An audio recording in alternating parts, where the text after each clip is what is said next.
Let's move into 2006 for Dark Ride. A group of six friends on a road trip stop off at an amusement park attraction named Dark Ride, unaware that a psychopath who brutally murdered two girls has just escaped a mental institution and is seeking refuge there. Directed by Craig Singer, written by Robert Dean Klein and Craig Singer. Jason, do you have information? Tagline: "The last ride you'll ever take." Distributed by Lionsgate and on DVD through Artisan and Lionsgate with the or through the After Dark Horror Fest line. Um, I did. I don't know. I didn't write down the date. This was straight to video, though, right? These were all. Yeah. Yeah. I mean, so whatever year the movie was probably the release. These movies were a big thing back in that Or probably time period. probably went through the festivals, maybe. I think I've only seen a handful of them. I don't know how many they put out, but this is the best one I've seen from that series. And the worst one I've seen is Grave Dancers. So no, actually, there was one about minor kids, I believe, like minors, like ghost minor kids or kids that died in a mine. I don't know. It was Borderlands or Borderlands? Oh, I like that one. Was that in the series? That was a good one. I don't know if that was brutal. Yeah, that was in the series, I believe. Yeah, so you got a couple cast highlights here. Jamie Lynn Sigler as Kathy. She was in Sopranos, Ugly Betty, etc., etc. And Patrick Renna from The Sandlot as Bill. He was also in Son-in-Law, The Big Green. He's the redheaded kid that everybody wears on their T-shirts. I like him though. I'm always like when he pops up and stuff. It's entertaining as hell.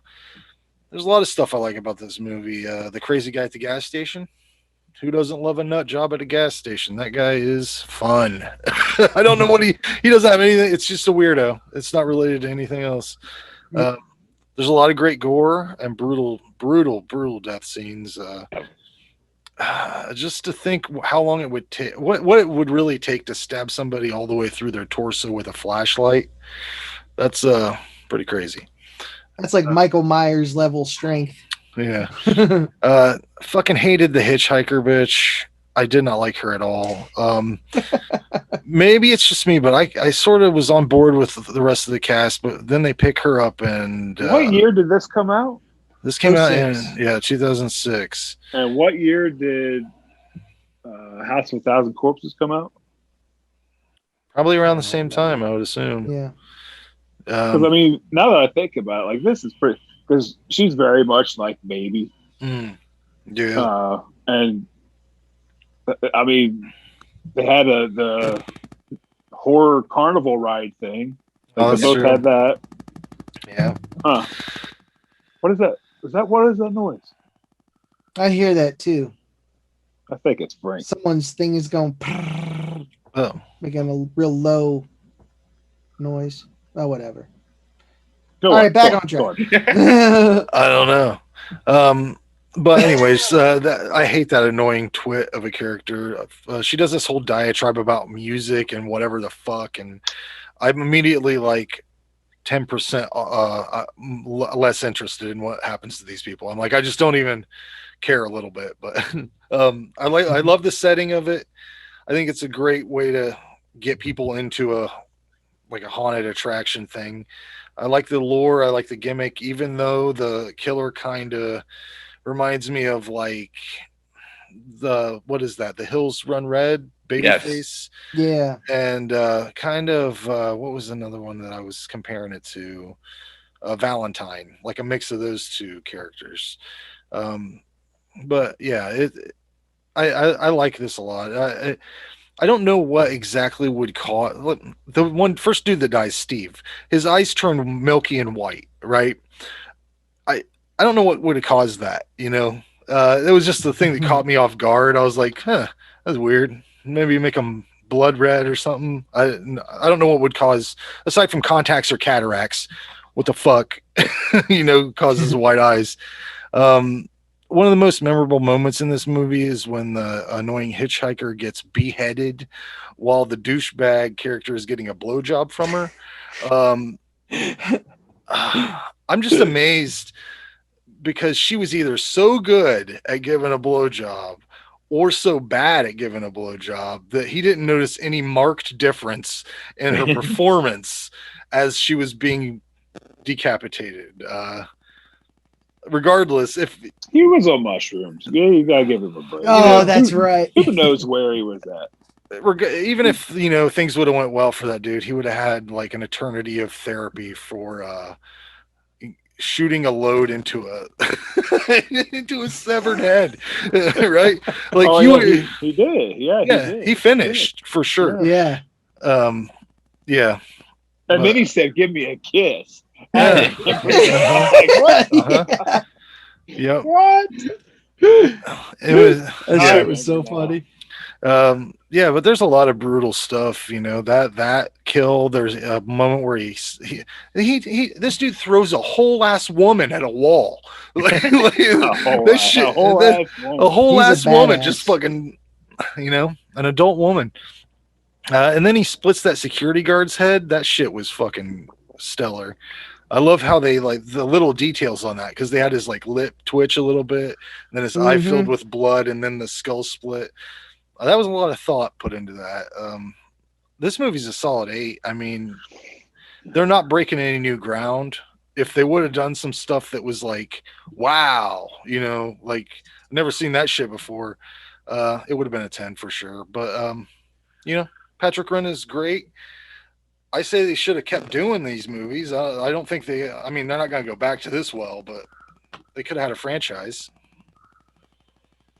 Well, like a Dark Ride Part 2 with different people. Patrick Renna's still alive at the end of this, right? Mm-hmm. He's the new killer. Okay. Oh, okay. Or they could just bring the old guy back. I mean, because for all we know, he's like Jason and can't be killed. That's true. He does break out of a straitjacket pretty fucking easy. So, like I said, whole ass woman throws a whole ass woman at a wall. The guard's like, we're going to watch him break out of his jacket and not run away. I mean, shit, just run. Petrified. They were petrified. That's true. That'd be terrifying. They just slapped him with meat. Be terrified and run, though. You can't just slap a psycho with a steak and then, not be terrified when he breaks free. The split second I saw that suit coming loose, I would have been out of there. I was like, yep. Yeah. I'm home. All right. So, I don't know when it came out, but it's a 2000 slasher. Not the most original storyline, but it doesn't matter to me. I eat this stuff up. You just it's another psycho killer escapes, goes back. It's been played out before. Love the setting. I like haunted attractions. I like going to them. I like seeing movies in haunted attractions. I think they failed with a mask horribly. It's one of the worst masks I've ever seen on a slasher. It could have been anything in the world, and they chose that. That's a letdown. But yeah, that Patrick Renna and that is it Alex Solowitz. Uh-huh.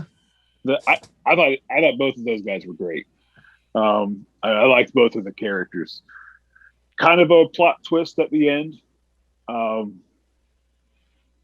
Not really. I mean, you kind of knew something. Yeah. Something was there. The kills were good. The effects, were solid. A little bit more effort on the killer. This could have been a great movie. It's 8 out of 10 for me as well. Yeah, this one I remember seeing this one when it came out, and I dug it.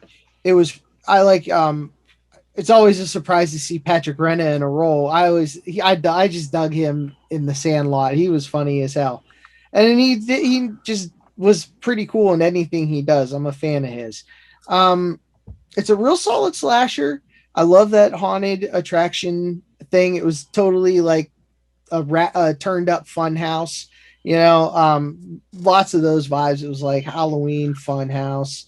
Lots of different influences. They didn't break any molds. Kills were brutal. Very awesome effects. I liked them a lot. I can't remember who did them. I don't remember if it was a name or not.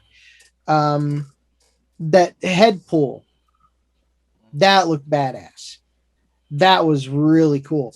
Like the you can see like the tendons and shit and the muscle, and it was glistening the way they had it lit and stuff. It was real impressive. I really like that one a lot.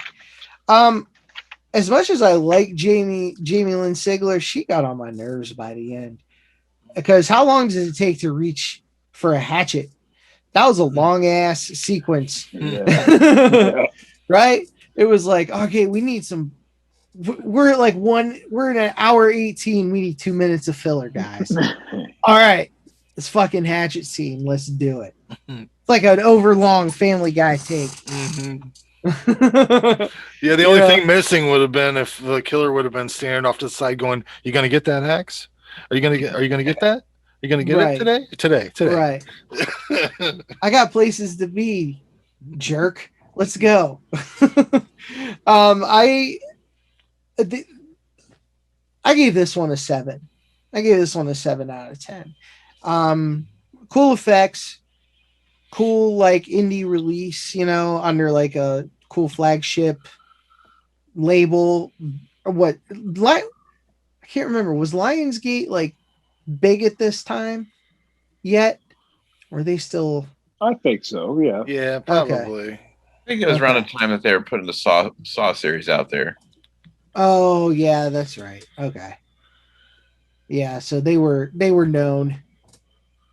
But yeah, this was a cool flick.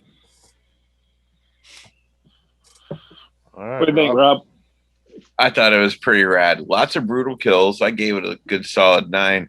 At first, it's like it was like it wasn't really very original, starting off with the kids in the van, blah blah blah blah blah. But I did like the storyline with the starting off the twins, because the first time I saw the movie, I really didn't think that they were just gonna straight off the bat kill off 2 little girls. But yep, and brutal too. It was nasty. I was like, that's pretty surprising there. And then it's just like but it starts off kind of cliche, and then one thing I noticed that the characters they instantly transform from cliche characters into somewhat more complicated, more interesting characters as it goes along, and they start doing things a little out of ordinary, like the proverbial tough guy asshole, turns into a crybaby and just starts crying and running around, and just like it's kind of like the dude from Aliens. It's like game over. It was really weird how they were like had her leave and then come back to get that guy. Like, worst final girl you wouldn't have ever. done that. You wouldn't have done that, because you would have been like, he's fucked. He's fucking dead. The guy if he did, he almost killed me. Like, you wouldn't go back with the chance that person might be still alive. I don't know, but anyways, that's an approved movie, gentlemen. Mm-hmm.